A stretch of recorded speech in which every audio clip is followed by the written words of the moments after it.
ఇదైతే కొత్త అప్డేట్ అనమాట నా పీడీసీ దగ్గర ఇక్కడ కొత్తగా బయట పెట్టారనమాట పార్ట్ 4 ఇవి 12 feet దాదాపు ఉంటాయి అన్నమాట, భారీ ఉన్నాయి. ఇది వచ్చేసి 1.7 అయితే చెప్పారు. 1 lakh పైన అయితే పడతాయని అనమాట. ఇవన్నీ 1 lakh అనమాట. ఇక్కడ వచ్చి శివుడు ఆంజనేయ స్వామి చూసుకోవచ్చు అనమాట. అన్నీ 1 lakh పైన అనమాట.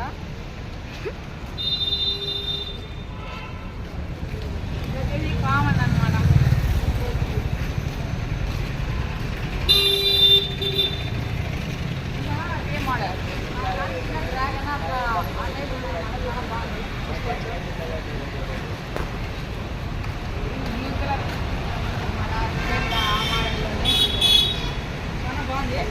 మళ్ళీ ఇంకో పాటలో కలుద్దాం guys. Thank you for watching guys. Please do subscribe and like.